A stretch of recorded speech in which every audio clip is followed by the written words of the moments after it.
శ్రీ సాయినాథాయ నమః. శ్రీ సాయి సచ్చరిత్రము మొదటి అధ్యాయము. గురుదేవతాస్తుతి, తిరుగలి విసురుట, దాని వేదాంత తత్వము. పూర్వ సాంప్రదాయానుసారము హేమాట్ పంటు శ్రీ సాయి సచ్చరిత్ర గ్రంథమును గురుదేవతాస్తుతితో ప్రారంభించుచున్నారు. ప్రప్రథమమున విఘ్నేశ్వరుణ్ణి స్మరించుచు ఆటంకములను తొలగించి ఈ గ్రంథము జయప్రదముగా సాగునట్లు వేడుకొనుచు శ్రీ సాయినాథుడే సాక్షాత్తు శ్రీ గణేశుడని చెప్పుచున్నారు. పిమ్మట శ్రీ సరస్వతీదేవిని స్మరించి ఆమె తనని గ్రంథ రచనకు పురికొల్పినందులకు నమస్కరించుచు శ్రీ సాయియే సరస్వతీ స్వరూపులై తమ కథను తామే గానము చేయుచున్నారని చెప్పుచున్నారు. తదుపరి సృష్టి స్థితి లయకారకులకు బ్రహ్మ విష్ణు మహేశ్వరులను ప్రార్థించి శ్రీ సాయే త్రిమూర్తాత్మక స్వరూపులనియు సమర్థ సద్గురువులనియు వారు మనలను సంసారమను నదిని దాటించగలరనియు చెప్పుచున్నారు. తర్వాత తమ గృహదేవతయగు నారాయణి అధినాథునకు నమస్కరించి వారు కొంకణ దేశంలో వెలిసిననియు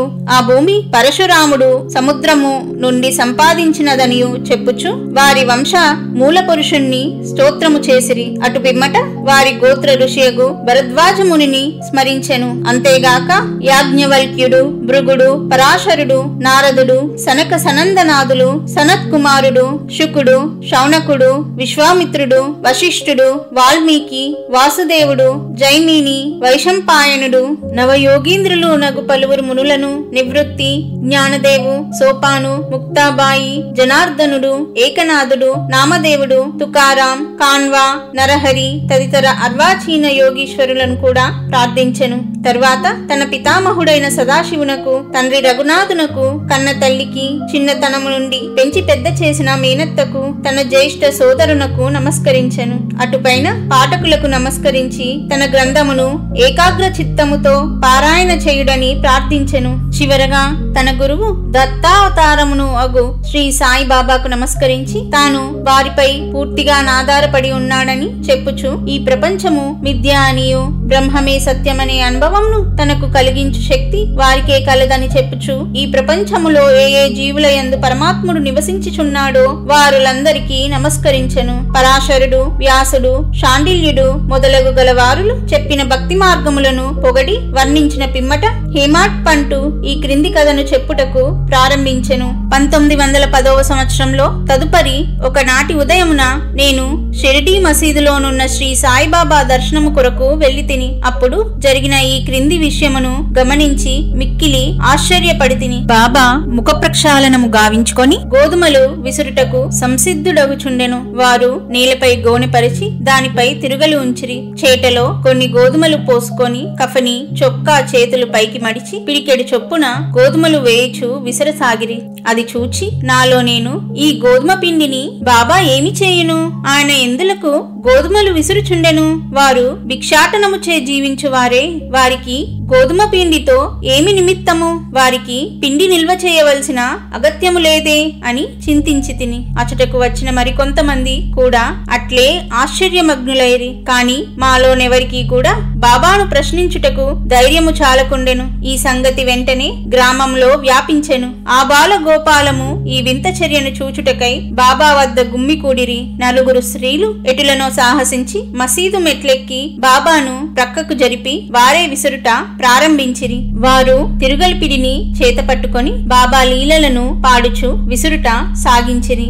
ఈ చర్యలను చూచి బాబాకు కోపము వచ్చెను. కాని వారి ప్రేమకు భక్తికి మిగుల సంతసించి చిరునవ్వు నవ్విరి. విసురునప్పుడు స్త్రీలు తమలో తామిట్లనుకొనిరి, బాబాకు ఇల్లు పిల్లలు లేరు, ఆస్తిపాస్తులు లేవు, వారిపై ఆధారపడిన వారు, ఆయన పోషించవలసిన వారెవ్వరునూ లేరు, వారు భిక్షాటనముచే జీవించువారు కనుక వారికి రొట్టె చేసుకొనుటకు గోధుమ పిండితో నిమిత్తము లేదు. అట్టి పరిస్థితులలో బాబాకు గోధుమ పిండితో నేమి పని? బాబా మిగుల దయార్థ హృదయడగుటచే మనకి పిండిని పంచిపెట్టును కాబోలు. ఈ విధముగా మనమున వేర్వేరు విధముల చింతించుచు పాడుచు విసురుట ముగించి పిండిని 4 భాగములుగా చేసి ఒక్కొక్కరు ఒక్కొక్క భాగమును తీసుకొనుచుండిరి. అంతవరకు శాంతముగా గమనించుచున్న బాబా లేచి కోపముతో వారిని తిట్టుచు నిట్లనెను. ఓ వనితలారా, మీకు పిచ్చి పట్టినదా ఏమి? ఎవరబ్బ సొమ్మనుకొని లూటీ చేయుచుంటిరి? మీ వద్ద నుండి గోధుమలు వాడుకుంటున్నా ఏమి? ఏ కారణము చేత పిండిని గుంపోవుటకు యత్నించుచున్నారు?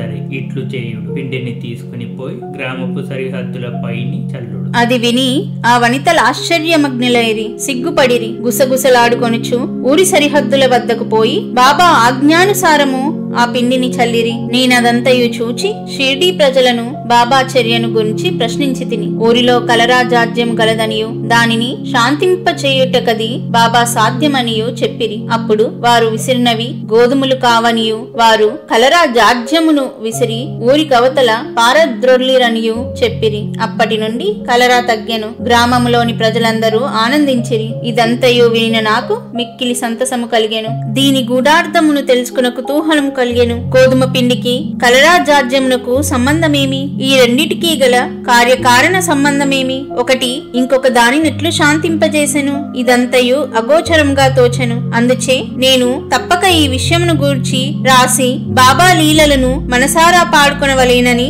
నిశ్చయించుకుంటిని.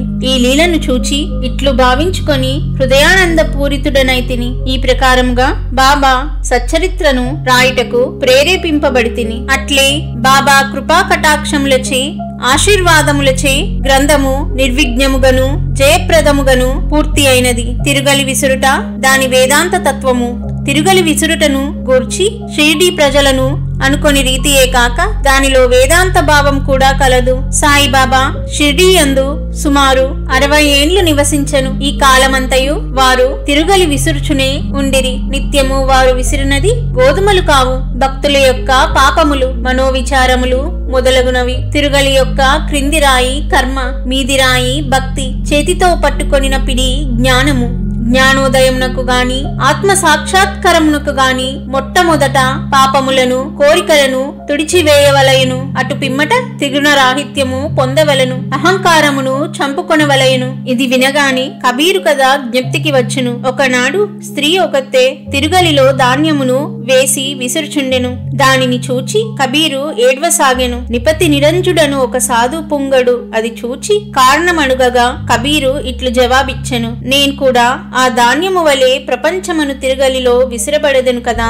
దానికి నిపత నిరంజనుడు ఇట్లు బదులు చెప్పెను, భయము లేదు, తిరుగలి పిడిని గట్టిగా పట్టుకొనుము అనగా జ్ఞానమును విడువకుము. నేనెట్లు గట్టిగా పట్టి ఉన్నానో నీవును అట్లే చేయుము. మనసును కేంద్రీకరించుము, దూరముగా పోనీయకము. అంతరాత్మను చూచుటకు దృష్టిని అంతర్ముఖము గానిమ్ము. నీవు తప్పక రక్షింపబడెదవు. మొదటి అధ్యాయము సంపూర్ణము. సద్గురు శ్రీ సాయినాథార్పణమస్తు. శుభం భవతు.